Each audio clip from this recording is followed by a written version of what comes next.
అందరికి దండాలు. DRK properties సమర్పించు ఏకదమ్ ముచ్చట్లు. రాజాకొచ్చింది ఇక ముచ్చట మును బెట్టి చెప్తది. రైతు నేత సిపిఐఎం ఎంపీ ఆమ్రరాము పార్లమెంట్ కు ట్రాక్టర్ మీద పోయిండ్రు. సోమవారం పార్లమెంట్ సమావేశాలు షురువైనాయి. ఇక ఫస్ట్ నాడు సభ్యుల ప్రమాణ స్వీకారం కార్యక్రమం అనేది జరిగింది.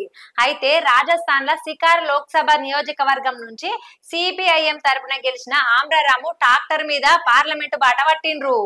అసలు రైతన్నలు వ్యవసాయం పనులు చేసేందుకు ట్రాక్టర్ ని వాడుకుంటారు. ఇక ఇప్పుడు ట్రాక్టర్ రైతు పనిముట్టుగా తయారయ్యింది. ఇక ఈనాడమనే దేశంలో జరిగిన చారిత్రాత్మక రైతు పోరాటంలో రైతులతో పాటుగా ట్రాక్టర్లు కూడా వేలాదిగా తరలివచ్చినాయి. రైతులు వాళ్ళతో పాటు ట్రాక్టర్లు కూడా తీసుకొచ్చి ఆందోళనలు చేపట్టిండ్రు. రైతు ఉద్యమానికి ట్రాక్టర్లు కొండంత అండగా నిలిచినాయి అని చెప్పాలి.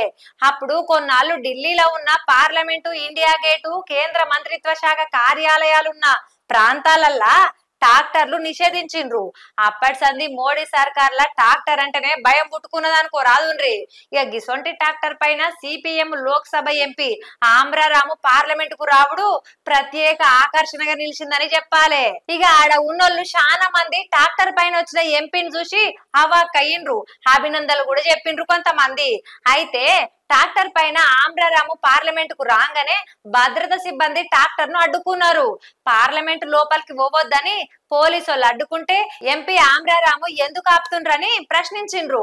ఒకప్పుడు నిరసన తెలుపుతూ పార్లమెంట్ కు ఎడ్ల బండి మీద వెళ్ళిన సంఘటనలు కూడా ఉన్నాయి. దేశంలో ఉన్న రైతు ఉద్యమము ఉవ్వెత్తున సాగుతున్న రోజులల్లా కాంగ్రెస్ నేత రాహుల్ గాంధీ కూడా ట్రాక్టర్ మీద పార్లమెంట్ కు వచ్చిండ్రు. ఇక అయితే మరి గాయనను కూడా పార్లమెంట్ గేట్ లోపలికి రానియకుండా అడ్డుకున్నారు. అయితే కథ గిట్లా జరిగిందన్నట్టు మరి మీరేమనుకుంటున్నారు? కామెంట్ రాయండ్రి. ఇది అరటి ముచ్చట. మన రేపు ఇంకో ముచ్చటతో మళ్ళా కలుస్తా. అది వరదాకా చూస్తూనే ఉండుర్రి T10.